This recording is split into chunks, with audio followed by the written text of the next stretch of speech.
So Christian and Tony, I was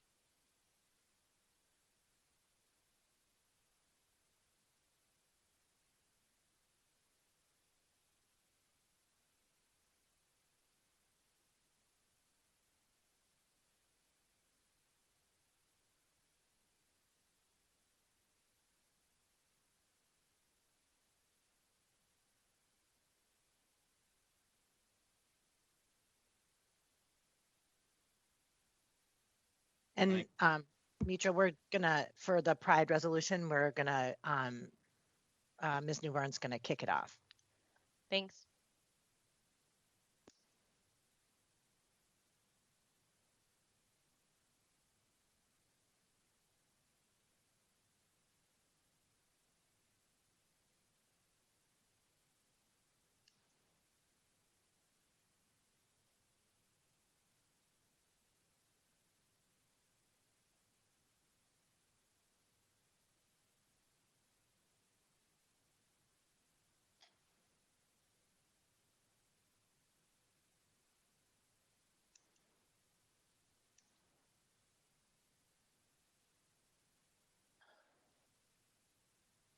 Ms. Prince, are you ready to do the pledge?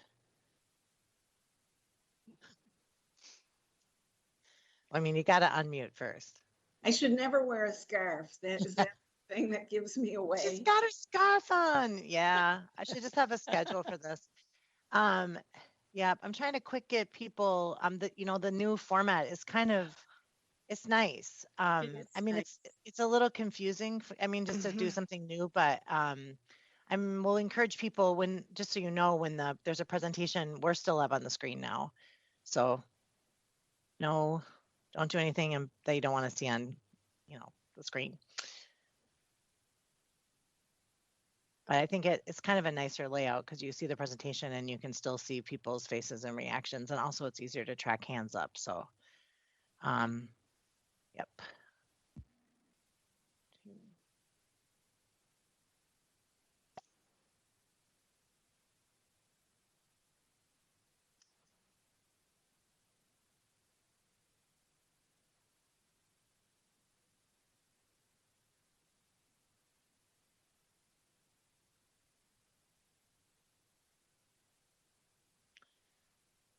I was just giving Mr. Tolbert a second to join us, but sometimes call to order and everything comes together. So looks like the recording has started. So I will call the meeting of the St. Paul City Council to order. Roll call. Yang. Here. Jalali. Here. Naker. Here. Prince. Here. Tao. Here. Tolbert. Here. Council President Brenmon. Here. 7 present, no one absent. Just as predicted. Please stand and join Ms. Prince as she leads us in the pledge of. I pledge allegiance to the flag of the United States of America and to the republic for which it stands, one nation under God, indivisible, with liberty and justice for all.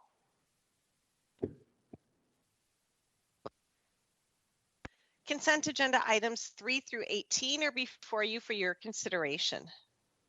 All right, so bear with me a bit, folks, today, as there's some lots of stuff on the agenda as usual, but item number 14 will be withdrawn. Item number 16, I was planning to take off for separate consideration, but I understand that we hear the second piece of this with our ordinance later. This first part that will remain on consent unless someone objects is just essentially allowing the city to accept the money. But we will hear about the EAB project that we've long awaited.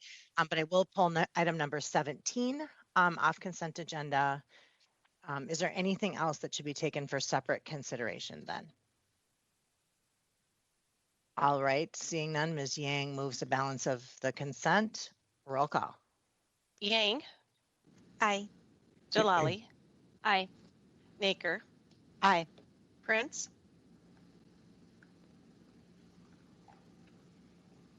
Aye.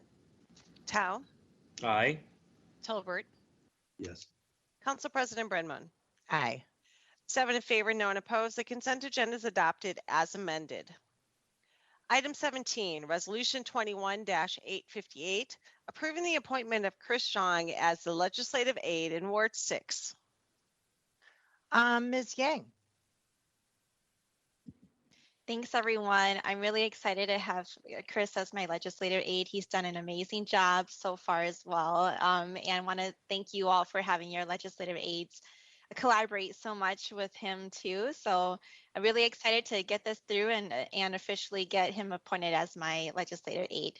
Thanks for your support.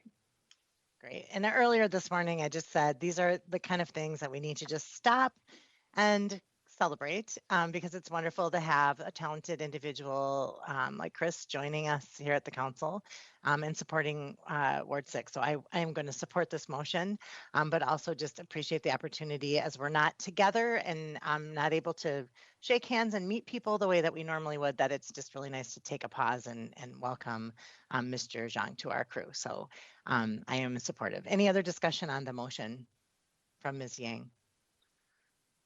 All right, seeing none, roll call. Yang, Aye. Jalali, Aye. Naker, Aye. Prince, Aye. Tao, Aye. Tolbert, Yes. Council President Brenman. Aye. 7 in favor, no one opposed. The resolution is adopted. Item 19, Resolution 21-864, authorizing the city to transfer $575,000 of American Rescue Plan funds to a specific account for Right Track Plus program. All right, and we discussed this item a bit at our org committee meeting last week. And this will be the first ARP dollars that we would be moving out of our account. I see Mr. Tolbert has a hand up, and I know there are folks here, staff folks here to answer questions as well. Mr. Tolbert. Yeah, I know, excuse me. I know we spoke about this at organization committee meeting. I just wanted to talk about my support for it. One, as everyone on here is not surprised, a huge supporter of the Right Track program, which just does a fantastic job for training our next generation of leaders. And I think this is a really important thing, and we should stop and recognize it, both because it's a new part of the Right Track program, a needed part, a part with additional wraparound services. Our Right Track YJ1 and YJ2 does have support services for our young folks, but this is an added component of wraparound services. And also specifically want to point out that it is in partnership with Ramsey County, specifically with their workforce team. And I think that's important to recognize. We continue to partner with Ramsey County, especially in this career pathways space. And it's fantastic. And I appreciate the county not only bringing their partnership expertise, but also bringing dollars with them to help fund this as well. But I speak strongly in favor of this, and I encourage my colleagues to support it. There's no better thing than helping a young person, or quite frankly, any person for that matter, get on a career pathway, especially to living wage jobs. And I think this is a program that will help young people, not just today, but their families, but into the future for a long time. And I'll be supporting it. And I think I'm really excited that our first ARP dollars are for young people and youth employment. I think that shows where our values really are. And I couldn't be more ecstatic to support this. So thank you. Thank you, Mr. Tolbert. Ms. Naker. Thanks, Council President. I just wanted to join Councilmember Tolbert in sharing my strong support for this initiative. I think it's everything that we've said we want our ARP dollars to go towards: a direct impact from the pandemic, helping our young people who have been left out, who've been disengaged, who've been isolated for the last 16 months, and sometimes before that. I also think it leverages the county dollars, as Councilmember Tolbert mentioned, that leveraging and not just having our dollars be alone is all that we've said we want to do with our ARP money. And then finally, I just really want to thank staff for the hustle, the speed with which you brought this forward. I know sometimes we think in terms of grant timelines. We have until 2024 or in some cases 2026 to spend this once in a lifetime amount of money. But our young people need it now. So the speed with which you've been able to pull something together and get it in front of us, I think, is what we want to see more of. And I really want to commend you for it. Thank you, Ms. Naker. Other comments or questions? And I know there's a lot of support for this. We had a very robust discussion at our org committee meeting as well. And I just would just take a moment to appreciate the support from our federal government in recovery from the pandemic, and also just support from the federal government. This is huge. The leadership of our new president and our Congress and Senate is noted here at the city, and these opportunities for us to make choices about where we think this money is best spent and how quickly is a nice change of pace. So I just want to acknowledge that bit of appreciation in addition to what I've heard my colleagues share locally. All right, so it sounds like there's a motion by Mr. Tolbert and support. So I will go to roll call.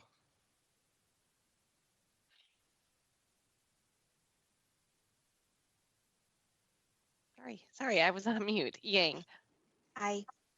Jalali. Aye. Naker. Aye. Prince. Aye. Tao. Aye. Tolbert. Yes. Council President Brennan. Aye. 7 in favor, no one opposed. The resolution is adopted. Item number 20, Resolution 21-867, celebrating the 52nd anniversary of Stonewall in June 2021 Pride Month. All right, and this, I believe, I know again, there's obviously is going to pass. There's a lot of support here on the council, but I do, I'll first turn things over to our director, Tony Newborn, from our HR department and the equity change team leadership to talk about this resolution. Ms. Newborn. Great, working myself off on mute. Hello, everyone, and happy Pride Month. It's been a while since I have been before this body, and so I appreciate your time. We're here, both Director Butler and I of HERO are here to celebrate and talk about the resolution for Pride Month. As you all know, Pride happens Pride Month is celebrated every June, and also on June 28th, the anniversary of Stonewall is commemorated as well as a celebration and also a recognition around what happened in Stonewall and a liberation movement. And so I'm happy that the city of St. Paul has chosen to recognize this important month and important day. And I want to offer a special shout out to our Employee Resource Network, St. Pride, LGBTQ Employee Resource Network, for continuing to ensure that this commemoration happens. And we're most excited. There are several events that are going to be taking place throughout the Twin Cities area, but in St. Paul, we have, in working with TC Pride, we have our Youth Family Day, and also our Parks Department will be hosting a Youth Pride event as well. So super excited about this, and I want to pass it over to our interim director of HERO, Christian Butler, to also offer some remarks as well. But thank you for giving us the time to talk about this important day and important month. Christian. Thank you, Director Newborn. Good afternoon, Council President Brenmo and other esteemed council members. Excuse me. Thank you very much for giving us the opportunity to come and speak today on behalf of this resolution. When I shared with the rest of the HERO leadership team that I had been invited to do this, they were all ecstatic and they were very happy that HERO was invited to the table on behalf of this resolution, because since we enforce the civil rights of the St. Paul residents, this kind of issue would definitely fall within our wheelhouse. So yes, thank you very much to all of the members of the City Council for taking this important issue up and acknowledging the importance of it, so much so that this resolution is being passed. I would say just beyond being the current director of HERO and this falling within our purview, this also means a lot to me personally. I know without Stonewall and everything that represents, I would not be who or where I am today. And so I am also appreciative of all of this work and effort on a personal level. So thank you very much again, everyone. Thank you. Thank you. Are there any other comments or remarks, questions? Ms. Jalali. Yeah, thanks. I just wanted to really appreciate our staff partners for being here and to lift up the legacy of Stonewall and the necessity of Pride Month, and to really just reaffirm our work to make St. Paul a place where you are safe and supported in your identity, not just tolerated, but actually celebrated.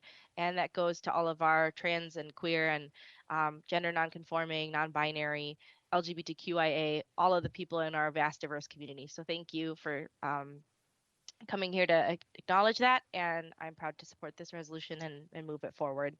And I would motion to approve. All right, so there's a motion from Ms. Jalali, and I only will add that in addition to the good words of the resolution, as we come to the end of the pandemic, the opportunities to get together and do things like the Pride Parade and other events where we can be together and feel the energy of the movement are missed. And I look forward to rejoining those efforts. I remember the last time we marched in the Pride Parade, like waiting 2.5 hours to step foot off our starting pad because there's so many people. And all I could think in my mind was that by the time we came around the start corner, that the crowd would be like exhausted from clapping and cheering for 2.5 hours, but they were not. You know, they were still going strong, and just the energy and the momentum to the movement was incredible, and I missed that. So this is a paper version of the energy that this is about. So I am also supporting Ms. Jalali's motion. Ms. Yang. Thanks, Council President. I wanted to add that Pride Month is very special. When I talk to some elected officials outside of St. Paul, some of them talk about how they won't even be able to bring up a resolution like this within their governance body because they won't have that support. And just really wanted to highlight like and celebrate like the values of the council here, and thank my colleagues, you all, for always uplifting our LGBTQ community and honoring people's identities and celebrating them, because it truly is really special. And it's also so important for us to recognize our history and recognize the violence in it, and to see that so much of that still exists today. We still have so much work to do to keep fighting for liberation and justice for all. And so that's work that I'm deeply committed to. So happy Pride Month. Thank you, Ms. Yang. Any other discussion on the motion? Seeing none, roll call. Yang, Aye. Jalali, Aye. Naker, Aye. Prince, Aye. Tao, Aye. Tolbert, Yes. Council President Brenmoen. Aye. 7 in favor, no one opposed. The resolution is adopted. Item 21, Resolution 21-870, honoring Nia Black by declaring June 13th, 2021 as Community Gun Violence Awareness Day.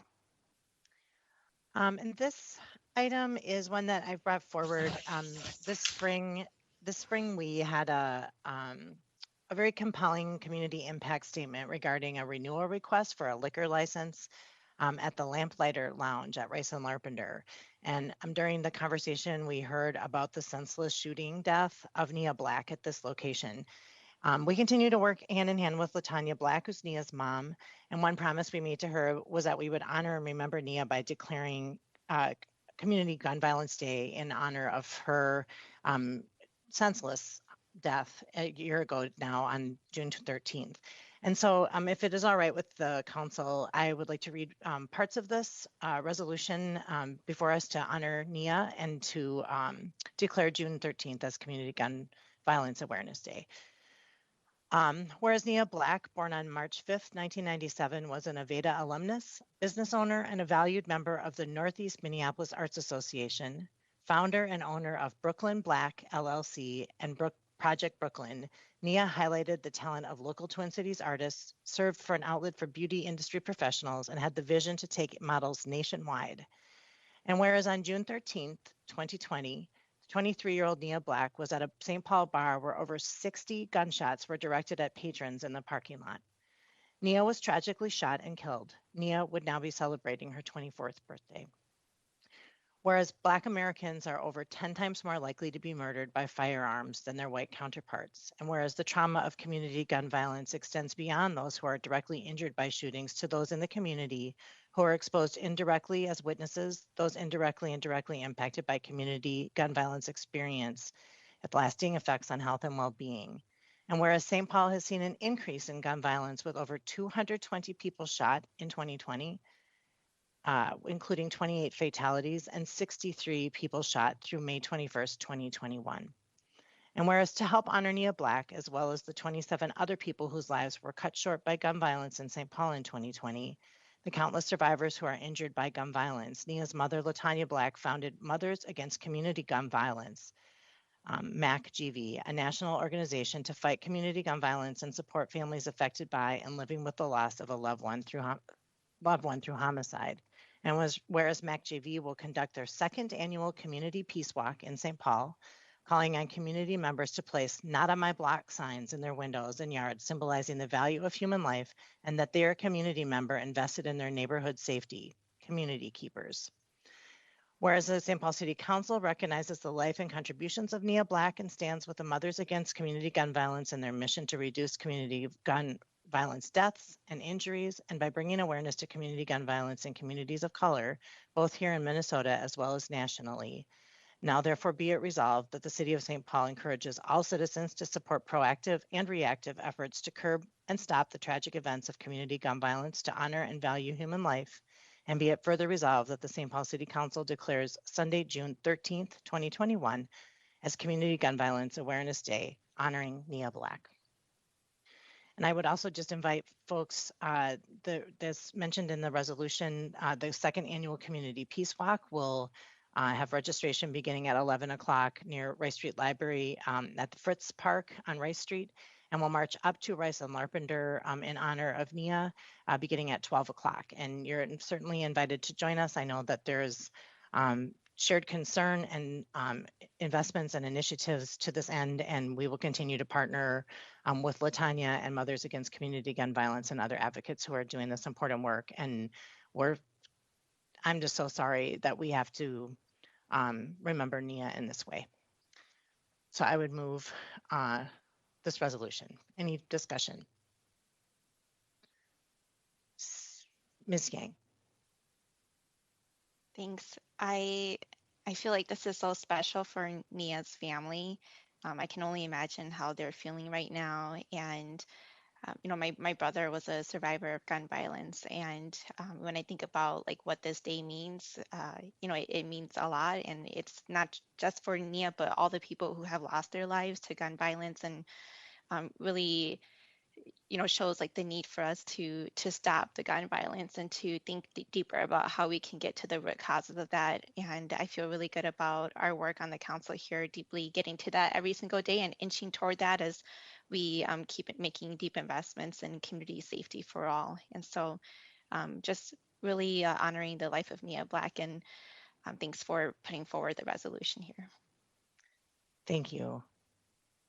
Any other discussions or comments? All right, seeing none, roll call. Yang, Aye. Jalali, Aye. Naker, Aye. Prince, Aye. Tao, Aye. Tolbert, Yes. Council President Brenmoen. Aye. 7 in favor, no one opposed. The resolution is adopted. Item 22 is final adoption of ordinance 21-17, granting the application of Ali El Furdi to rezone property at 444 Maryland Avenue West from B1 Local Business District to T2 Traditional Neighborhood, and amending Chapter 60 of the Legislative Code pertaining to the zoning map. And on this item, I'm going to recommend that we deny this application. And I'm going to explain my reasons why. I know last week I asked folks to take a moment to review some of the comments that we had received by the community, and they're contained in the packet. Obviously, this is a zoning rezoning question, and so I just want to give a little background for why I would like my colleagues to join me in voting to deny this application. First of all, this is a residential neighborhood at Maryland Avenue near Marydale Park, Loeb Lake, and is across the street from a investment that we've taken part in here at the city for 11 Habitat for Humanity single-family homes for ownership. In a neighborhood that has lots of apartment buildings. Community asked for homes that people could buy and build wealth and establish roots. And we have, I think, 8 of 11 of them accomplished. And the street is really transforming to a very nice, warm residential feel in a road that used to be very busy. Across to the other corner is Princeton Place Apartments, which is apartment building that is absolutely full of families with young children. When I drive down the road in the morning, I am not surprised to see 40 and 50 kids outside with their parents waiting for the bus to pick them up. And if I come by in the afternoon, I'll see those same 40 or 50 kids tumbling off the bus after a day at school with parents waiting, holding the younger kids who didn't go to school that day. It's a very family neighborhood. And 444 Maryland is currently zoned B1, which is a local business. And I don't know zoning code that well, but I did. My legislative aide, Hua Jung Kim, looked this up, and a B1 is a local business district that's intended to permit those uses that are necessary to satisfy the basic convenience shopping or service needs of persons residing in a nearby residential area. And I think that's perfectly appropriate given the residential nature of the area. There are there's a laundromat nearby. There's a small grocery store that's there. But the reason the applicant is requesting to rezone is because they want to have a tobacco store in this location. I will say that the city errantly approved a license for a tobacco store, and the owners put in a tobacco store. And since the tobacco store has been added to this location, calls for recorded police visits have increased by triple. In the past 3 years, the police have visited this location 1,700 times, which is unbelievable to me. That increase in police activity is accompanied by the very thing that we just talked about with Ms. Black, a senseless homicide, unbelievable amounts of shootings during the middle of the day, the kind of fighting, tumble out activity that's happening there, loitering. Right now, there's a police camera that's located in this area just to try to keep the lid on the activity to protect the safety of the neighbors, and including one of the brand new Habitat owners who sold their home, which is absolutely unheard of because they were concerned about the violence that was emanating from this shop at 444 Maryland. So they're trying to switch to a T2 zoning, which would allow a tobacco store. And a T2 zoning gets a little bit more into a traditional neighborhood, but designing for pedestrian and transit nodes to foster and support compact pedestrian-oriented commercial and residential development and so on. But at the heart of it is to add a tobacco store. And I think that the current B1 zoning works fine. The area was provided the shop provided more groceries to area neighbors before the tobacco shop was added. The 2040 comp plan does not contemplate any changes to zoning in this area. It suggested that it stays B1.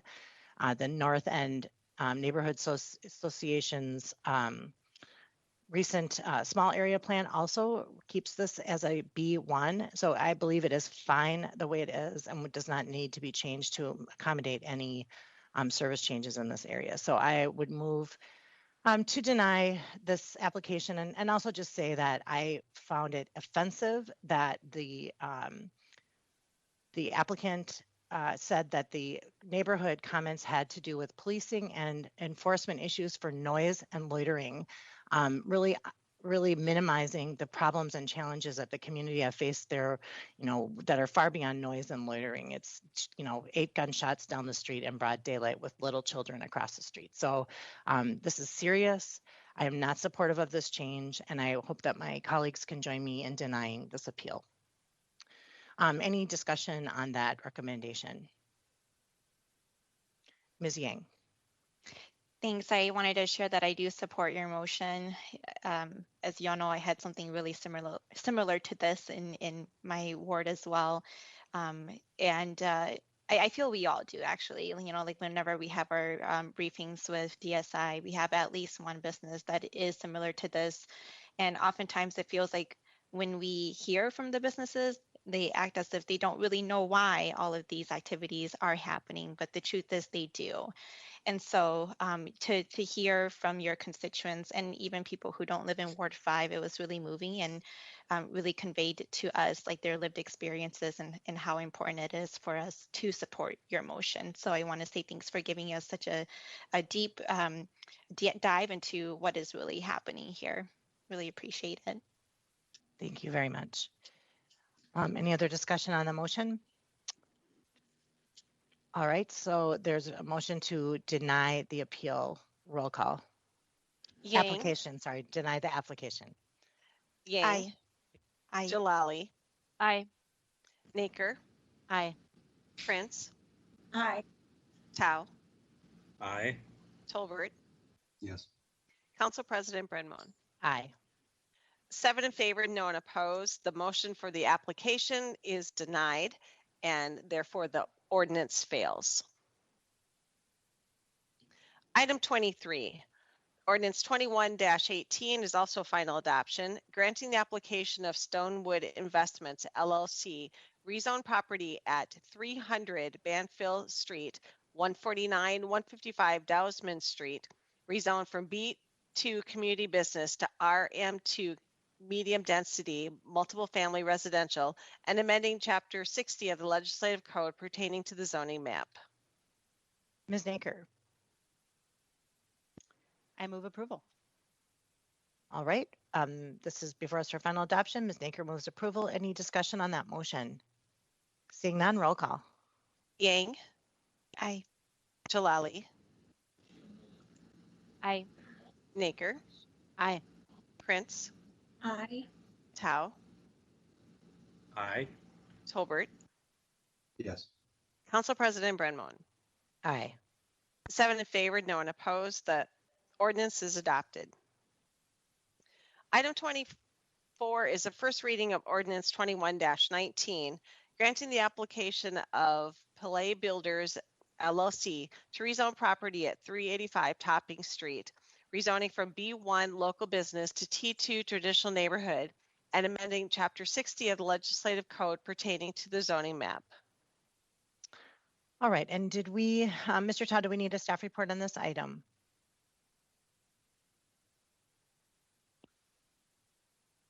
I should ask, does anyone need a staff report on this item? Oh, There's a request of staff report. So. okay, there's, so we're looking for a staff report on item number 24. Thank you, Council President Brenmoen. Thank you, Sherry.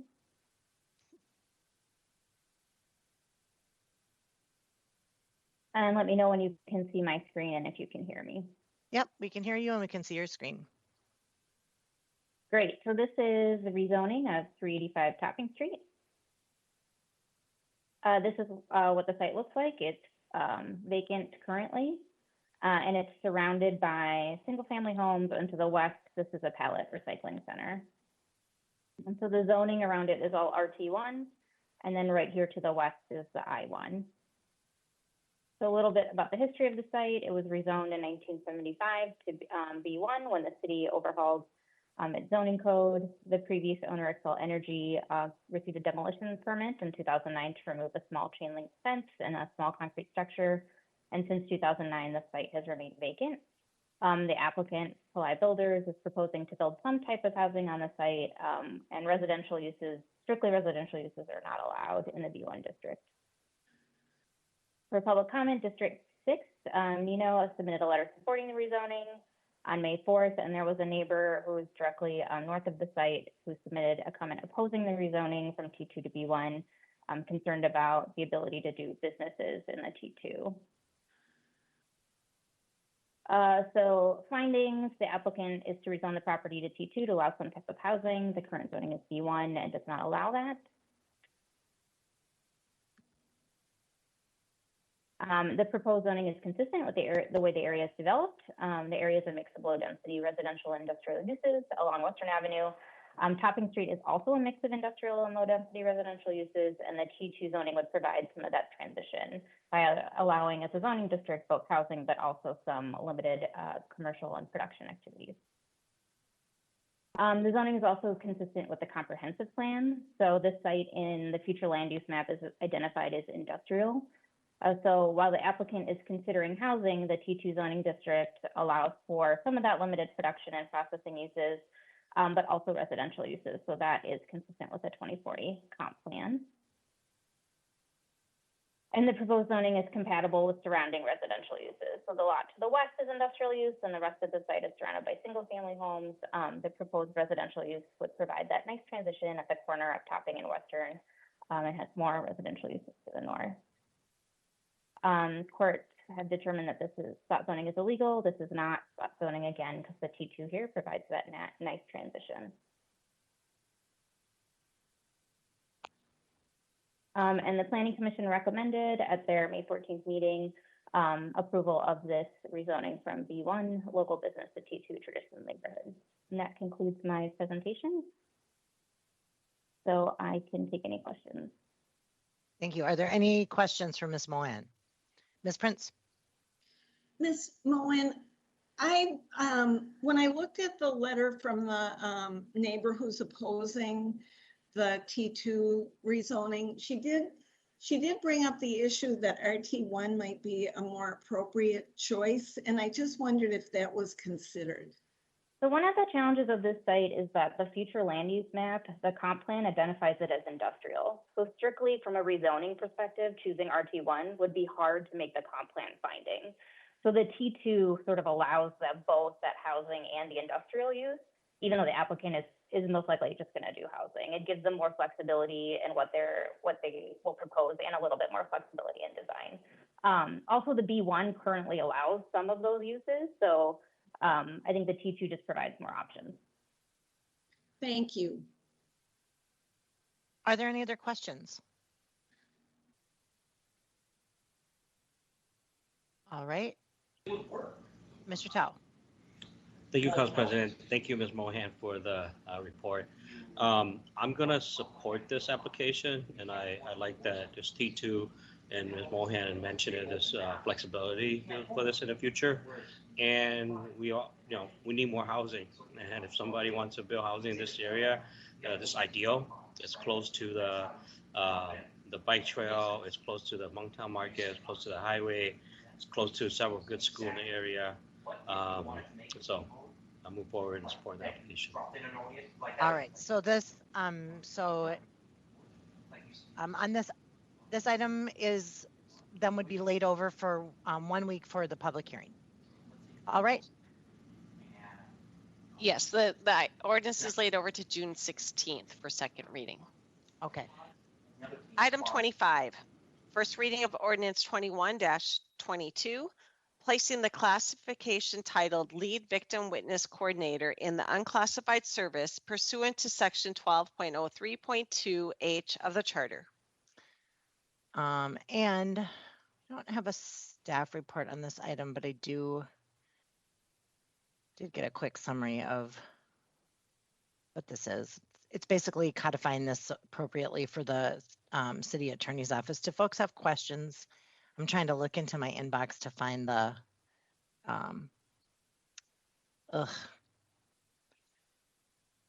do folks have questions on this item? If not, let's lay the matter over for 1 week to public hearing. Yes, the item is laid over to June 16th for second reading public hearing. Item 26, first reading of ordinance 21-23, granting the Port Authority to issue general obligation bonds to which the full faith, credit, and resources of the city are pledged pursuant to the provisions hereof and by authority of said Minnesota statutes, chapter 469 and 475 as amended. All right, and I believe Mr. Hom is here from Parks and Rec to give us a report on this, as well as Mr. Solomon, Mr. Hurley, Mr. Kruger from Port Authority. And it's hard to decipher this from the title, but this is our long-awaited conversation around finalizing funding for Emerald Ash Borer removal, and more importantly, replacement and job training. So I'll turn things over to Mr. Hom to kick this off. And of course, this is just first reading, so this is our staff report. Yes, hello, thank you. Mike Hom, I am the director of the city's Parks and Recreation Department, and this is a really big day. This brings us back to the City Council after following up on direction we've received from you at the organizational committee meetings you held on April 21st and April 28th to pursue this funding partnership with the St. Paul Port Authority. Council President Brenmoen referenced my colleagues that are on the call that can be resources and answer questions, but we could certainly not do this without the partnership with the St. Paul Port Authority and the Office of Financial Services. I spoke at length and at the two org committee meetings and really in the last 10 budget cycles about the city's Emerald Ash Borer crisis and what we could not accomplish without additional funding. So rather than go through all those details, I'll provide a very simple summary to refresh the council's memory and bring anybody up to speed that's hearing this for the first time. What this funding partnership will allow us to do is three critical things. The first, it will fully address the environmental crisis that we're experiencing using $8 million over a period of years to fully fund the remaining Emerald Ash Borer program. All public boulevard ash trees will be removed, stumped, and replanted by the end of 2026. The second, it will provide a more stable and proactive non-EAB forestry program that uses the existing city resources, which means that stumping, planting, and trimming backlogs will be addressed during that same period. It also means that our cycles for trimming, which are currently complaint-based, will be restored and targeted toward a 15-year cycle. And that those things will be reestablished after the backlogs are removed. The third is, as Council President Brenmoen indicated, and you heard at the org committee meetings, this will establish a jobs program, which the Port Authority partnership is ideally suited to deliver. The jobs program is going to create a pipeline of opportunity and training for St. Paul youth to be connected with on-the-job training for future green industry jobs. It's also going to solve critical tree planting needs throughout the city and plant an additional 2,000 trees each year citywide. We are looking to augment what this program specifically finances through federal jobs program partnerships and some earmarked pursuits that we're currently working on with the federal government. So not to oversimplify any of this investing in public and funding partnership, but we're going to be checking a lot of priority boxes for the city and the community while also addressing this critical forestry need. And as someone who's been responsible for and listened to the community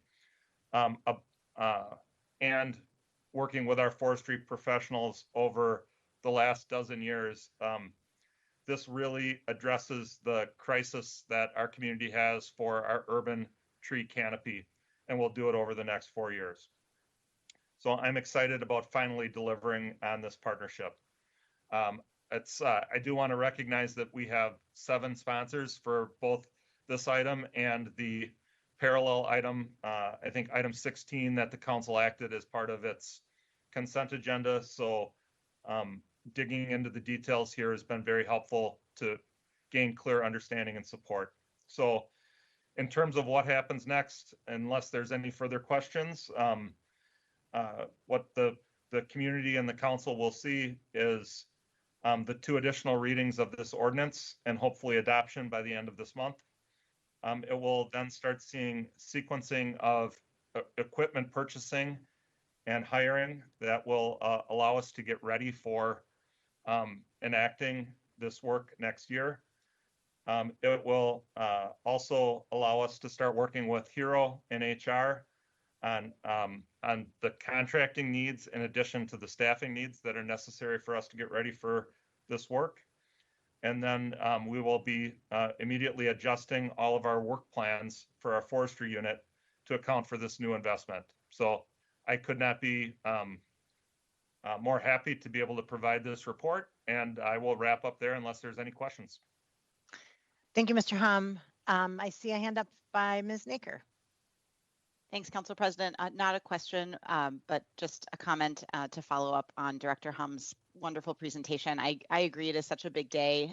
We've said, I think, partly jokingly before that previously with our financing plan, many of our streets ended up looking something like the Lorax. And we don't want that to be the way that our streets look. And I actually recently, just a couple nights ago, read the Lorax to my kids at bedtime. And there's that last line at the end that I usually choke up when I say, so I will try not to, but unless someone like you cares a whole awful lot, nothing is going to get better. It's not. And in order to get this done, a lot of people have had to care a whole awful lot, and not just care in the sense that theoretically we would like to be able to plant trees more quickly, or theoretically we would like to be able to provide more jobs, but actually looking at a 2035, 2036 timeline and saying that is not acceptable to have our reforestation, our stumping, our replanting take that long, our blocks to sit treeless for that long. So I really want to thank you, Council President, for your leadership on this, for bringing this idea to light. Thanks to Parks and Rec, and then thank you so much to the Port Authority, Todd Hurley, who is on the call right now, to Lee Kruger, to my fellow board members and all of the staff at the Port. This is a great example of the kind of private-public partnership and partnership with the Port that we need to do more often. And it really shows that environmental health and economic health go hand in hand as we are taking care of our resiliency, planting more trees, and providing jobs for our community members. So excited about this. That's great. It's a total package. Mr. Tao and then Mr. Tolbert. Thank you, Council President. Director Hum, thank you for the report. What I like about this is, again, the partnership between the Port and the City of St. Paul. Being on the Port Authority, we're always looking for ways to partner up and to strengthen that relationship, whether it's from intergovernment or through the private sector. And we've done a lot of that in downtown St. Paul. So, and I think one of the things that for me, one of the lessons from this partnership with the Port is that with the ARP money that's coming down from the feds, that this could be a type of model that we can work together, whether it's to create jobs or to work on our street or to just improve the quality of life in our city. And so these are I just seen there's no other time than now where we see the integration of partnership between the county, the Port Authority, and the City of St. Paul. So really exciting, and looking forward to the outcome of this program. Thank you, Mr. Tao. Mr. Tolbert. Yeah, I will echo that and start by saying thank you to Parks and thank you to the Port Authority, as well as OFS staff for their hard work on this. I know we put a lot of pressure on everybody involved to get to this point, and we appreciate you responding so quickly and with this proposal. And it just, to hear all trees will be stumped and replaced by 2026 is just fantastic thing to hear. Even I know for people will hear 2026 for their tree, that seems like a long ways out, but it's really great, especially considering what the alternatives were. I will say, a couple things that particularly stick out to me in this proposal is, one, it allows forestry to go back to focusing on the things that they did prior to ash borer basically taking over forestry's lives. And I've told Mr. Hum this many times, I'm going to say it on here publicly, but I think forestry, my work with them, and I, unfortunately, because the neighborhoods I represent has been hit by ash borer, maybe the worst out of the crust. I know everybody's been felt by it, but I've worked really closely with forestry, and they're one of the best groups in the entire city, and they are adamant professionals who love, what I tell people all the time is, and I have a cousin who's in college for forestry right now, they go into forestry because they love trees and they love nature, not to try and take down trees. And the fact that we've had to take down trees for the past decade, and I, as hard as it is, I fully support taking down the trees because they do become dangerous. I think I've reiterated that many times on this, and I've seen these ash borer trees fall across cars and stumps fall off and they become very dangerous. But I think it's important that forestry can go back to focus on the other things. I think we rightly so put ash borer at the center. It needed to be dealt with, just like communities across the city. But more than anything, I think the bigger picture on this is, and I've learned it firsthand, how important trees are to our community and to people in our community. I think some of the toughest conversations that I have as a council member are when I talk to constituents, and I know forestry staff talk to them all the time about them losing their tree. And it's hard enough to have the conversation talking about taking down a tree that, you know, someone who's lived in a house for however long, or lived in a neighborhood forever long and has enjoyed walking by a tree or living next to a tree coming down. It's hard enough to have that conversation. To have the second conversation and not being able to say when the replacement will happen or how long the replacement's going to be is really hard too. And then telling people 5-10 years replacement or whatever it might be is just a near impossible thing to share.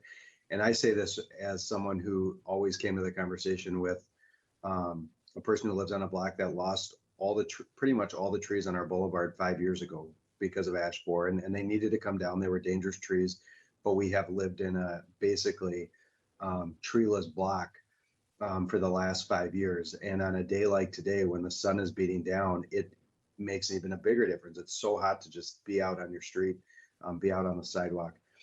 Because we're in an RSVP program, we did get trees this year for the first time in 5 years, and we have this baby tree. And I sit out there at night now watering it because I just want to take care of it so much because I know what it's like not having them. And you had tree envy of other blocks who have these beautiful trees, and you live on a block without one. And I think this is really important for every part of our community to have the tree shade, to have the tree beauty. And it just makes it a better place to live. And I really appreciate Parks and OFS. And this was a really tough thing for us to solve. And it's something we've been talking about for years. And ultimately, I almost joked and said, this proposal is so good, even the legislature could pass it. But at this point, I don't know if they could, because we've been asking them for help. And I still will put that pitch in there that the legislature still needs to step up for invasive tree species funding, because we might have, I'm not going to say solved, but we found a solution, some sort of solution for our current problem.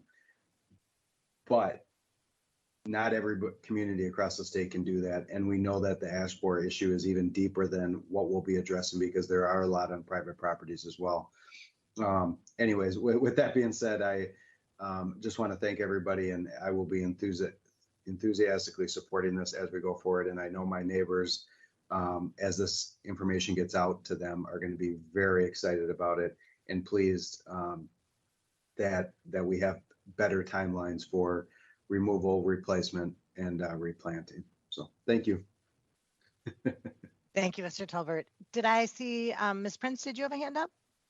Well, I think that Mr. Tolbert pretty much covered it. I had wanted to mention the same thing about when we're going through a heat spell like this, the fact of having lost so many shade trees in our neighborhoods is just devastating. And so many of us don't have central air or the ability to get that benefit that you would naturally get from a shade tree in your yard and over your home. So I want to congratulate the whole partnership here. It's a great opportunity, and it is so important for our environment. So thanks very much again to everybody who was involved in putting this together. And thanks to my colleagues for the wonderful all-inclusive comments that were made here today. It's great, great. Before I just turn it back to Mr. Hom, I want to give a special thank you to Todd Hurley from the Port Authority. It really, like many years ago, he planted the proverbial seed of this idea. And I had kind of forgotten about it until, a couple years back when it was like, we've got to do something about this. And remember that Todd, who was at the time with the city, now at the Port Authority, would be able to help move this along. So really appreciate that kind of creative, out of the box thinking that Mr. Hurley always did and still continues to do, and pushing that through the port with our port commissioners, Mr. Tao, Ms. Naker. This is a big deal, and of course, we're on first reading, so we'll probably have to say some of the stuff again when we have a final vote on it. But Mr. Hahn, did you want to close up here today? Yes, thank you, Council President and council members. Those comments really put a great big smile on my face. If you will indulge me, I just do want to single out some thanks to the forestry staff you referenced. Rachel Coyle has been managing Emerald Ash Borer for the last dozen years of her career and has done an excellent job. This will allow her to finish that work. And along with all of her staff and Scott Cruz and Sean Locke that lead those teams, this is a really welcome addition. And I do want to bring the thanks back to this council too. I feel like I'm talking to a city council of tree experts that has been cultivated over the last 10 years of budget presentations. And it was really this council during last year's budget that encouraged all of us to try to figure out a way to do this. And then that prompting with Mayor Carter's vision for folding this into a jobs program has allowed us to get to this point in partnership. So without the council's leadership on this and forcing us to do more with the opportunity, we will not be here. So thank you very much. Thank you, Mr. Hahn. And with that, we will lay this item over for the public hearing next week. Yes, the ordinance is laid over to June 16th for second reading. Item 27, resolution public hearing 21-126, authorizing an increase in the Parks and Recreation Grant Fund budget in the amount of $1,310,000 to reflect additional CDBG CARES grant funding awarded in 2021 for family distance learning, expanded meal access, and rec center COVID reporting technology. All right. And do we need a staff report on this item? Does not look like it. So Mr. Tao would move approval. Roll call. It would also, motion should be to close the public hearing. Oh, I'm sorry. Close the public hearing and approve. Roll call. Thank you. Yang. Aye. Jalali. Aye. Naker. Aye. Prince. Aye. Tao. Aye. Tolbert. Yes. Council President Brenmon. Aye. 7 in favor, no one opposed. The public hearing is closed and the resolution is adopted. Item 28, ordinance 21-20, creating chapter 233A of the Legislative Code to establish certain rights for hospitality workers who have suffered loss for employment due to the COVID-19 pandemic to return to work with their previous employer. All right. And this public hearing has been held virtually over phone transcriptions and email. There are items attached in our Legistar.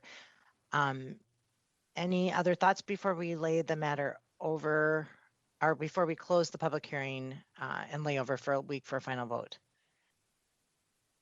Ms. Naker. Thanks, Council President. I'm sure we may not have someone here today, but just thinking it would be nice to have a report a little bit on this and the background for it. So maybe at our next hearing. Yeah, we did call for that last week for first reading. But if we'd like it's second summary, reading this week. Yeah, this Sorry. is a public hearing. Thanks. Yeah. Okay. No. Any other public hearing comments? All right. Seeing none, Ms. Naker moves to close the public hearing and lay the matter over. Roll call. Yang. Aye. Jalali. Aye. Naker. Aye. Prince. Aye. Tao. Aye. Tolbert. Yes. Council President Brenman. Aye. 7 in favor, no one opposed. The public hearing is closed and the ordinance is laid over to June 16th for final adoption. Item 29 is ordinance 21-21, repealing chapter 193 of the legislative code related to tenant protections. All right, and I'm going to look, I know there's conversations ahead of this council meeting that I have not been tracking because I've been facilitating the conversation, but this item is before us, is a public hearing. We have held the public hearing virtually, and there are comments that people have made that are attached to the record to that end. And I know that there is conversation around extending the public hearing. Ms. Yang, I think, is going to bring forward a recommendation to hold open the public hearing to next week to allow folks more opportunity to weigh in. There's a lot going on right now, and just to provide that extra time for people to weigh in on this item. And so I'm just looking, I think as we're doing this online, we're the first reading and second reading and third reading, we're still kind of learning how these things knit together, but I'm looking to my colleagues to see if there's other comments before we move to take Ms. Yang's recommendation that we lay the matter or hold open the public hearing before we lay over for 1 week. I see Ms. Jalali and then Ms. Prince. Thank you. I will be supporting that motion. I strongly share the functional purpose and spirit of it, which is to create more public process around what I believe is a deeply serious action, and to just thank people who are sharing public comments. I am reading through your emails, and I appreciate people who are using this opportunity to say that they believe we should fight for our ordinance. I share your opinion. I will not be supporting rescission, and I have many in-depth reasons why I believe that. But for today, I'd just like to say and offer, I believe that renters in our community need our city right now to be their lobby. They need us to stand up for their rights, and we deserve to have the work of our long-fought ordinance stand.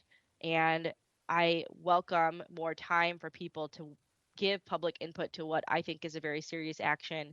I think that it is desperately needed. I think that the pandemic has really flattened public process in ways that we've all adjusted to and found a way to work around. But a year ago today, I was in my apartment sweating and fighting to pass this policy.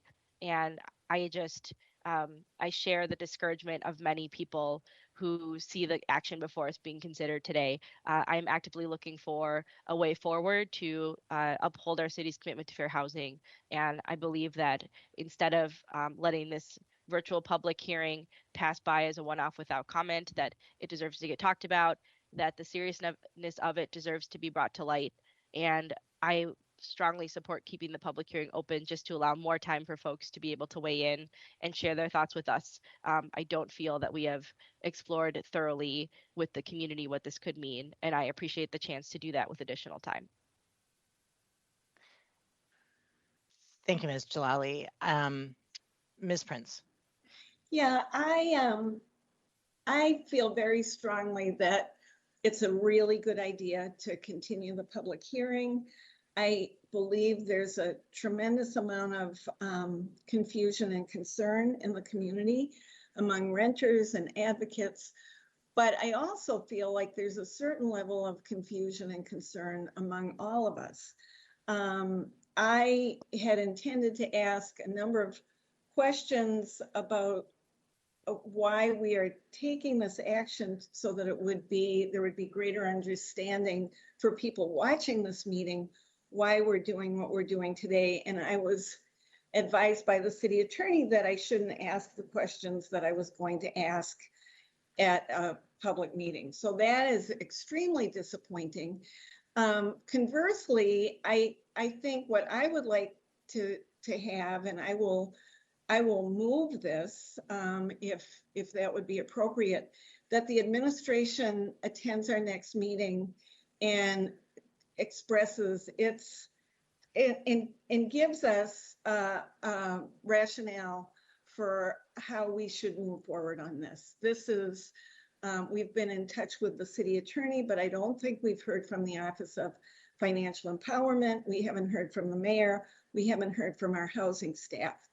And I believe that if we're going to take this very significant move, which was originally something that I think many of us thought was more of a technical step, that I think there's now some confusion around that. So I would like to see the administration come before us at next week's meeting and give us their recommendation on how we move forward. Right. I appreciate that, Ms. Prince, and I do agree. I'm not entirely sure how to amend that into the layover motion, but when we can think about that a bit, I would just say I agree the answers to the questions to help clarify the position of the city attorney's office and the position of the administration would be appreciated. I don't agree with some of the summary that respectfully with that Ms. Jalali shared. I am at this point intending to support the rescission because I do care deeply about the tenants in our city, and I don't want to wait several years before we can enforce these rules. I want to take this opportunity to pull back, regroup, and get something on the books this fall, rather than wait for 2022 for a first court hearing, wait till 2023 for a first decision. And so I am thinking about the most vulnerable people who need this protection and how we can get it to them most quickly. Also recognizing that we have fought, we have been in court, we made an attempt to use the severability clause that we put in this ordinance and have failed. So, you know, we can disagree on the details, and I think it would be good to get some clarification here, but my motivation here is to protect our most vulnerable residents as quickly and efficiently as possible with a law that will stand up in court and that we can get to work and educating our community members on so they can use it to protect themselves and so advocates can as well. So I do appreciate the confusion. I think that the messaging has been definitely convoluted and it would be good to get that clarity. But just to state what my position is, I'm not rolling over, I'm fighting, and this is what I think is the best way to fight. Mr. Tao and then Ms. Naker. Thank you, Council President. You know, I had a conversation with the community member this week too, and I just want to clarify that I think for many of us, and I speak for myself, sponsoring this item does not mean that we're against the ordinance. I think that what this does for us is that it's a small setback, only because it's out of hand of the city council. Because we already saw that the city council have demonstrated that we want tenant protection. We think it's good for this city, good for its constituents. But because it's out of our hand into the hand of a judge or a court that we have no power over, and then we have enough intel to demonstrate that it might not be in our favor. So I think it's about strategy. It's about crafting learning the court case in Minneapolis and integrating that in the languages and what we learn into the work that we will be doing in the future, because affordable housing will always be a problem in society. It will definitely continue to be a problem in St. Paul. So there's a Hmong saying that says so it's translate, we do as we learn as we do. And so sometime, because it's out of our hand, we have to take this path. And so I look forward to continue to work for affordable housing, to fight for our tenants and to make sure that they have places to live. But I also agree that this might be the more practical approach. Thank you, Mr. Tao. Ms. Zinker. Thanks, Council President. I know we're all going to have time to talk more about this over the ensuing weeks, but just because folks have been commenting, I do want to say I also want to really thank those who have been reaching out to us on all sides of this issue. And I feel the hurt and the discouragement and the frustration. And I have been telling folks I am not in this business to work so hard on an ordinance and then rescind it. That is not what any of us are here to do. I have been very I've appreciated the tough conversations I've had with many folks who support tenant protections. And when we've had a chance to talk on the phone about this issue, I think after we've kind of gone through all of the different possible legal alternatives that we have in front of us and gone back and forth on the different paths. I have not yet had a conversation where at the end of it, people were hurt and they were discouraged and they were angry, as I am, but they also agreed that we are doing the right thing for tenants. And so I think, you know, Councilmember Jalali, to your point, I really welcome any suggestions for alternative courses. I'd love to talk about those. I think it's important that we hear them and discuss them and vet them together. And I would welcome doing that. I also think I also think it's important to note that we basically do not have a tenant protections ordinance right now. Rescinding the ordinance really doesn't change the facts on the ground. The fact on the ground is that our ordinance cannot be enforced until October of 2022. So keeping our ordinance on the books or taking our ordinance off the books makes no difference for tenants. What makes a difference is that we demonstrate our commitment to fighting for them, which I think has been said, that we message that this is not withdrawing from our support for tenant protections, but continuing to fight until October 2022, what is likely to be a losing battle. I don't think demonstrates our commitment to tenants. What I think demonstrates that is rescinding and immediately getting to work on a new ordinance. So I look forward to continuing the conversation about this issue. I see, Ms. Jalal, you have your hand up, but Ms. Yang hasn't had an opportunity to weigh in yet. If you could defer Ms. Yang. Thanks, Council President. I do support the keeping our public hearing open, and I do want to share to all of you that I hope you take the time to meet and also listen, especially to renters who are reaching out to you, because I'm hearing from you that you care about renters, you have them in you know, as a priority when we talk about your interests and why you supported this. I'm also a renter myself, and so when we talk about how urgent this is, I feel like it's really urgent. However, I also know that it's important to center the voices of renters. That's exactly what our public hearing process is for, and what we should take our time to, you know, talk to them about and really hear them out as well. And so I really encourage you to, you know, take those meeting requests or even look at the emails that do come your way, because I feel like it really is the renters who are speaking up and talking directly to you and asking for your support. Thank you, Ms. Yang, and thank you for your motion to hold open the public hearing through next week as well. To that end, Ms. Jalali. Thank you. I would simply like to offer, I acknowledge that the court injunction that stands prevents us from enforcing our ordinance through a certain date and time. That is a reality. I, of course, recognize my comments account for that. What I believe is needed, and it goes to Councilmember Prince's points, and I think this additional time in public hearing will perhaps offer some additional insight, is that what I believe the city is accountable for is offering a clear plan forward. And toward that end, I have been frustrated that when working with the administration in hammering out, so what are we willing to make ourselves accountable to?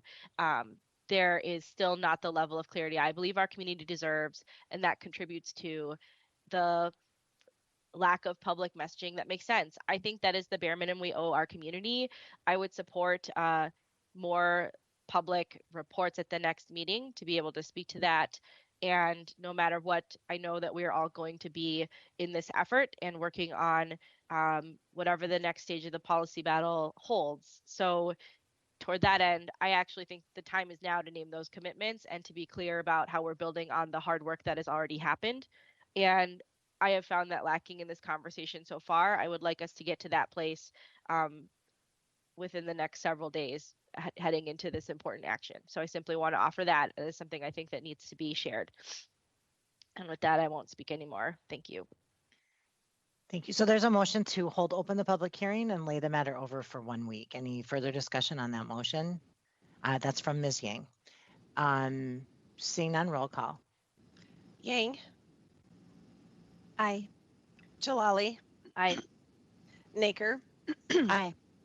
Prince. Aye. Tao. Aye. Tolbert. Yes. Council President Brenmoen. Aye. 7 in favor, no one opposed. The public hearing is continued to June 16th. The legislative hearing officer recommends adoption of the following resolutions as no objections to these recommendations were received.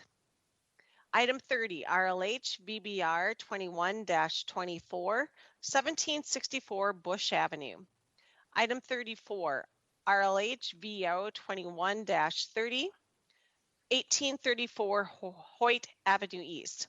Item 35, RLH SAO 21-41, 1087 Jessamine Court.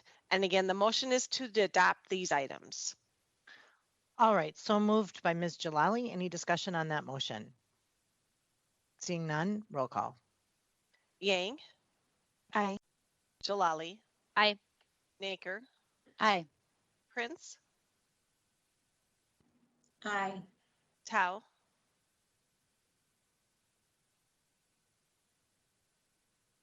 it looks like we may have lost. Mr. Counselor Tao, yeah, Mr. Tao had to step away. Okay. Tolbert, Yes. Council President Brenmon. Aye. 6 in favor, no one opposed. The public hearings are closed and the resolutions are adopted. For the following items, no objection to the legislative hearing officer's amended recommendations were received, and therefore she recommends amendment and adoption. Item 36, RLH VO 21-17, 58 Lawson Avenue West. And item 38, RLH SAO 21-48, 855 3rd Street. And again, the motion is to amend and adopt these items. So moved by Ms. Prince. Any discussion on that motion? Seeing none, roll call.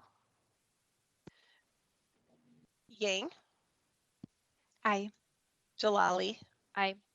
Naker, Aye. Prince, Aye. Tolbert, Yes. Council President Brenmon. Aye. 6 in favor, no one opposed. The public hearings are closed and the resolutions are adopted as amended. For the following items, the legislative hearing officer's recommendation is to refer to legislative hearings to July 13th. Item 31, RLH RR 21-37, 1253 Cleveland Avenue North. Item 32, RLH RR 21-38, 2062 Como Avenue. And item 37, RLH RR 21-39, 2075 Scudder Street. Again, the motion is to refer these items to legislative hearings on July 13th. So moved by Ms. Jalali. Any discussion on that motion? Seeing none, roll call. Yang, Aye. Jalali, Aye. Baker, Aye. Prince, Aye. Tolbert, Yes. Council President Brenmon. Aye. 6 in favor, no one opposed. The resolutions are referred to the legislative hearings on July 13th. For the following item, the legislative hearing officer's recommendation is contested and additional testimony from the appellant is in the record. Item 33, RLH VBR 21-31, 1615 Darlene Street, and there is a staff report. Welcome, Ms. Bormond. Thank you, Council President Brenmon, council members. This is an appeal of a registered vacant building status. This building was recently determined to be meeting the definition of registered vacant building under the city code and referred into the program. The owners appealed that. What the situation was that on 3 occasions in the past several months, the police have been called to this property. The last time at the beginning of May, the property had been broken into and required boarding. They referred the property to the Department of Safety and Inspections, who sent an inspector out there, found that in addition to the broken window, there were deteriorating bricks, some damaged doors and trim, tall grass and weeds. The garage was open. So they sent out some orders to take care of the property maintenance issues on the exterior. And because of the code violations, determined that this should be a Category 2 registered vacant building. So it met certainly one criteria of vacant building status, and that is that it was secured by other than normal means that would categorize it as a Category 1. The second component, though, being that it was considered to have major code violations. During the course of the hearing, the owner did indicate that it was vacant because they hadn't gotten around to rehabilitating it yet, and that would definitely be, that makes sense. The owner indicated that Ms. Kratz-Rimkist, she oversees the rehabilitations for Realty Pros Blackstone. They're backed up on their projects. Mostly they buy foreclosures and then evict them. They're just getting to pulling together the bids and permits, and then they got this vacant building registration. So they paused to get this figured out. And so in the course of the hearing, I determined that I think this is appropriately a Category 2 registered vacant building, and also in the program, I would ask that the council waive the vacant building fee for a period of 90 days in order that if the house is rehabilitated within that time period, that there is no vacant building fee that would be due and owing, and those dollars could be spent actually repairing the property. Attached to your record is a several-page memo from an attorney representing the property owner. And he makes arguments that it was a relatively short period of time between the former owners who had been there some 10 years leaving the property and these folks who picked it up in the foreclosure sale in that transition, and that they should have been given more time to fix things before it went into the vacant building program. That isn't, the vacant building program isn't a punitive program, rather it is a program to ensure, to look at a snapshot in time of where things are and where things need to go. So it isn't quite like writing a citation, you have to pay this bill. I would suggest, and I did talk to the ward office about the material that was submitted, so I can answer any questions certainly that you have about the property and its status and any implications. Thank you, Ms. Mormon. Are there any questions for the legislative hearing officer? All right, Ms. Yang. Thanks. I did get a chance to look at the documents that were attached to this agenda item. I feel the recommendation from you, Marcia, was very generous, so I will be supporting that, especially with the waiver being a part of it. So hopefully they'll get the house, up and running and fixed in no time. Great. So you're moving the recommendation of the legislative hearing officer. Any discussion on that motion? Seeing none, roll call. Yang, Aye. Jalali, Aye. Naker, Aye. Prince, Aye. Tolbert, Yes. Council President Brenmoen. Aye. 6 in favor, no one opposed. The public hearing is closed and the resolution is adopted. And for some reason, Ms. Moore, your camera is not on for me. I don't know if it is for other people, but it's weird. Like sometimes one of them will black out. But so usually you look at me with that look like that's the end. And so I heard that. And my camera is on, so I'm not sure why. No, I think it's my side. Okay, so before we adjourn, is there any news from the wards or announcements or things to share? Ms. Jalali, Ms. Yang, and then I have something to share. And Ms. Prince, yay. Okay, Ms. Jalali. Yay, thanks. So Saturday is a pop-up event with the St. Paul Library at the Midway Library from 2 to 4 p.m. I'm told there are going to be popsicles and things to do, and it's a welcome back to the Midway Library site. So welcome folks to stop by the Midway Library with St. Paul Library from 2 to 4, and hope to see you there and eat a popsicle. Thank you. Ms. Yang.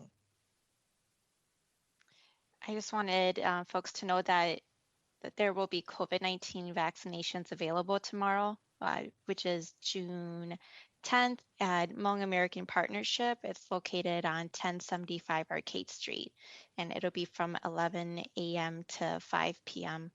And for anyone ages 18 and up for the Johnson & Johnson vaccine. And then also what's really wonderful is every Sunday for the next few months, the next month, at Arlington Hills Community Center, that we will have vaccinations open there as well. But I don't have the time for that. I can't find it right now. So if I find it in time, I'll raise my hand again. Great, thank you. Ms. Prince, then Ms. Naker, then Mr. Tolbert.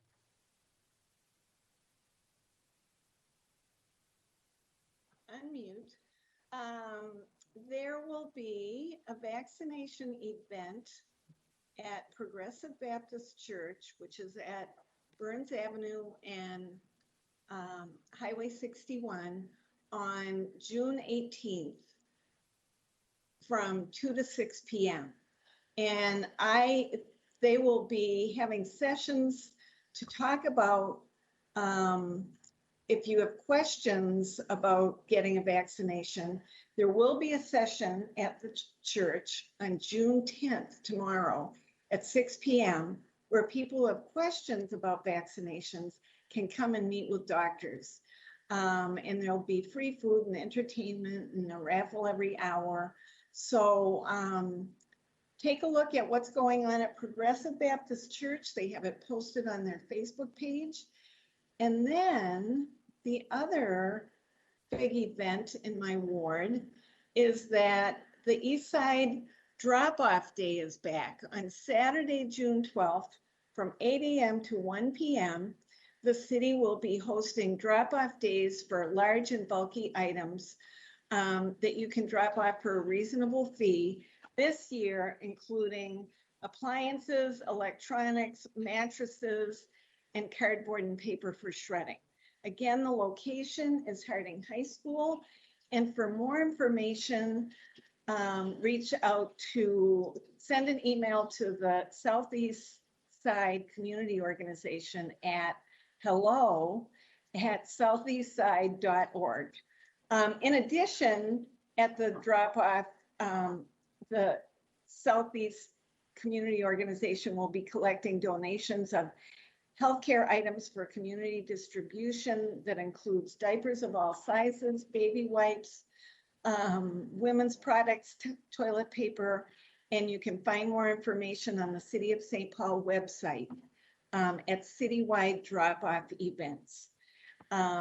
So I guess that's it for now, but it's an opportunity to get rid of that stuff that is taking up space in your house. And perhaps if you've already used your bulky pickups through your City of St. Paul trash service. Thank you. Thank you, Ms. Prince, and thanks for listing off the items that are acceptable at that drop-off. There's been some changes. They used to pick up like construction items and some free reuse items, and those aren't on the list anymore. So if folks are wondering if their thing is drop-offable, they should follow up at that hello email or search it on the city's website because there has been some changes, but it's I'm so glad that we're having those pickup events again. The amount of stuff that comes in is astounding. Ms. Naker and then Mr. Tolbert and Ms. Yang, are you back up on the board? Okay. Ms. Naker.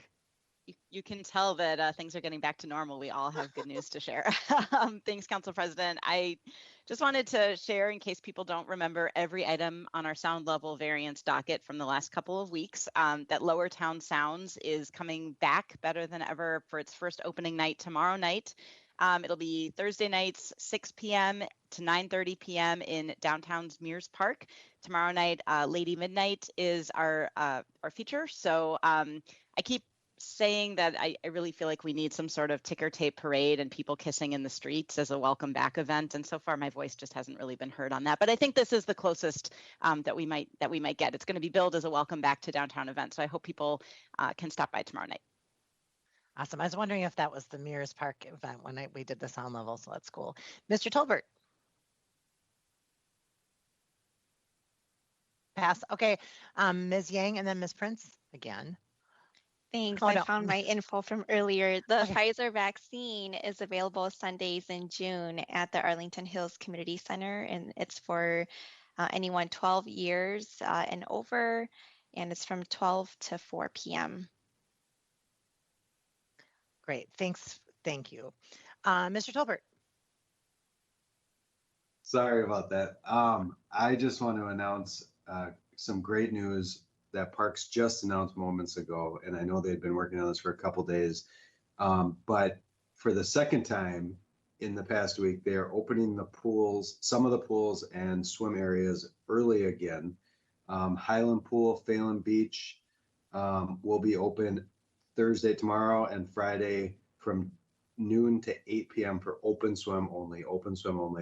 And I believe they open up momentarily after that for regular. And I just want to pause for a second. Obviously, everybody was surprised by the St. Paul Public Schools new early end of the school year yesterday. I know everybody got the information about the same time. And Parks, I suspect, has been working around the clocks to alter and support families who had to make some quick changes, as well as allowing people to cool off. And just so people don't know, that means not only being ready to open a pool that they weren't going to open tomorrow and Friday, but finding staff and lifeguards, because obviously you have to have enough lifeguards, both legally and also just morally, to watch the number of kids and swimmers that are going to be in there, to find them last minute. And for those lifeguards to say, yes, we will come in on a day they weren't planning on working. I really appreciate those, mostly young folks, but of all ages, who did say, yes, we will come in and lifeguard. I know the families are going to be super excited to be there. And what better way to cool off on a day like this than to jump in a pool or in a lake real quick and feel a lot better. I know last week at Highland Pool, I got news that the line, I think there was like 100 people in line 20 minutes before opening, and that's just fantastic. It's a great location. Highland Pool, Phelan Beach, all of them. So get out there and stay cool. But thank you. I know Parks is probably going to replay this meeting for me during budget season, but thank you to Parks for their great work. They really have adapted well and worked around the clock, and I'm grateful for all they do to support our community with very short notice. So many times, especially this school year, so many times our Parks has performed near miracles to support our students and families with quick changes at the school. So thank you, and go swimming. Yeah, and just seconding that a little bit, just talking the nimbleness of like, well, school is canceled and people need a place to cool off, but our pools are so connected to the school schedule as well. In my mind, I always think the pools will open on Memorial Day, but they actually open when school is done, because we've staffed those pools with students from our area schools. And I totally agree. Just the nimble change, the adaptability, and just recognizing this importance by the Parks team is amazing, and so appreciative of those young people who are like, yeah, I'll come stand out in the sun and lifeguard and when I wasn't planning to, and I had a couple days off school to make sure that our kids can cool off. And I also just wanted to say, last week when we first opened the pools early, David, who is one of our directors, was on Facebook Live, like promoting the open pools, and that man needs a TikTok account. He will go viral. He is fantastic. His enthusiasm was infectious. Like, I was actually out of town and I was like, I got to get back into town and go hang out with this David guy, because he was just really, just making our city shine with his enthusiasm and the communications he was having with the folks that were there playing in the parks. So I shout out to David too, who is just, the people I've seen on news are just so committed, and it's wonderful. And I just would sadly say that Como Pool will be opening on Saturday, as it continues to struggle a little bit with some maintenance and technical issues. When you have a pool that's empty for a whole year, it gets exposed to cold in ways that it wouldn't in another year. So we're crossing our fingers for Saturday the 12th. So use those other options that Mr. Tolbert recommended, and huge gratitude to park staff and especially those lifeguards who stepped up so that folks had a place to cool off. Ms. Prince, your hand is up. And you're muted. It's all right. It's all right. What? The Santa Foundation and Hy-Vee are teaming up to host COVID vaccination clinics tomorrow, 2 to 6 p.m., June 10th, at Conway Recreation Center, 2090 Conway Street, and again on Saturday, June 12th, again 10 a.m. to 2 p.m. at Conway Rec Center. And there will, of course, it's free, you don't need insurance, and when you complete your vaccination with Hy-Vee between June 1 and November 1st, you get a $10 Hy-Vee gift card.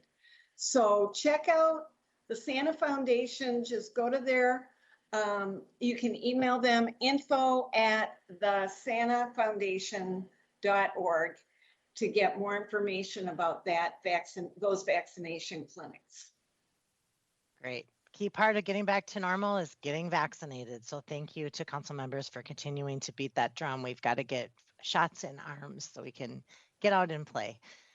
All right. Looks like we've had a lot of news from the wards. We are getting back to normal. Thank you everybody for your hard work today. There doesn't appear to be anything else to come before us. So seeing that, we are adjourned. Thank you.